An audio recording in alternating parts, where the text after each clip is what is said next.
आपका जो चुना हुआ नेता है, ग्राम प्रधान, बीडीसी, जिला पंचायत सदस्य, आपका ब्लॉक प्रमुख, आपका जिला पंचायत अध्यक्ष, आपका विधायक, आपका सांसद, इन समस्याओं को लेकर के आपको अपने चुने हुए लोगों का कॉलर पकड़ करके काम करवाने की जरूरत है। क्यों? इस देश में अगर कोई मालिक है तो वो आप हैं, और आपके चुने हुए विधायक, सांसद ये सिर्फ नौकर हैं, और जो आपके अधिकारी कर्मचारी हैं ये वेतनभोगी बंधुआ नौकर हैं। इस बात को समझिए कि इस देश में अगर साहब कोई है तो आप ही हैं। किसी दूसरे को साहब कहने की जरूरत नहीं है। आपकी समस्याओं का कारण यही है कि जब मैं यहां आया तो आप लोगों ने साहब कहा। कौन से साहब हैं? साहब कौन है? आप ही हैं इस देश के। जनता ही इस देश की साहब है, जनता ही इस देश की मालिक है। और जो आपने ये समस्याएं लिखी हैं, इनका कारण ये है कि इस समस्याओं का कारण आप जानते नहीं हो। आप हर 5 साल में अपना विधायक, सांसद, पार्षद, प्रधान तक बदल देते हो, ये सोच करके कि शायद जो नया वाला चुना जा रहा है ये बेहतर काम करे। लेकिन होता क्या है, हर बार आपको धोखा मिलता है। तो इसका मतलब ये है कि समस्या आदमी में नहीं है।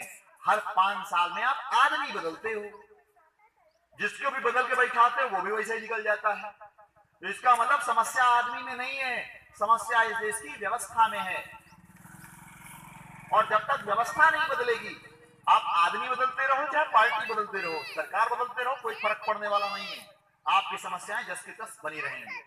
और समस्या क्या है? ये व्यवस्था में क्या समस्या है? व्यवस्था में समस्या है आपके अधिकारी राज की। आपको नहीं पता होगा तो आप भी चौंक जाएंगे। आपके चुने हुए प्रधान के पास कोई अधिकार नहीं होते।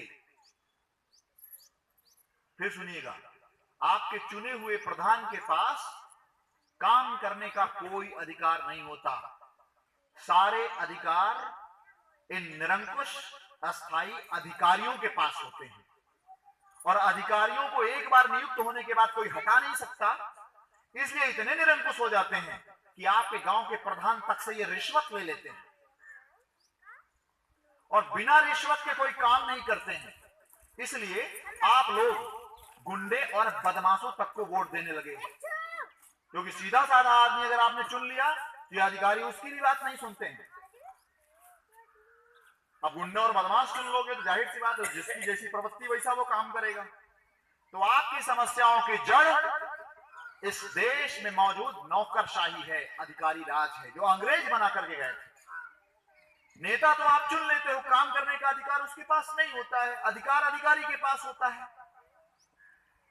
और अधिकारी इतने निरंकुश, इतने स्थायी रिश्वतखोर हो गए हैं, ये किसी की बात नहीं सुनते हैं।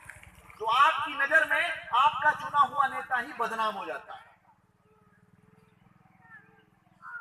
और आपके जहन में धारणा बन जाती है कि कुछ सुधार होने वाला नहीं है। तो इस बात को समझना होगा कि पहली बात, इस देश में कोई साहब नहीं है। इस देश में अगर कोई साहब है तो सिर्फ आप हैं, और आपके चुने हुए विधायक, सांसद, ये सब नौकर हैं। ये डीएम, ये एसपी, ये पुलिस, ये कमिश्नर, ये दरोगा, ये सिपाही, ये सब नौकर हैं, नौकर। आपके दिए हुए टैक्स के पैसे से इनको वेतन मिलता है, इनको सैलरी मिलती है, उससे इनका घर चलता है। साहब तो दबा पड़ा हुआ है। इसीलिए दबा पड़ा हुआ है, क्योंकि साहब को अपनी साहिबी दिखानी पड़ेगी। अगर आपके गांव में कोई अतिथि आता है तो आपको उसके बारे में इंक्वायरी करने के बाद उसका स्वागत करने की जरूरत है।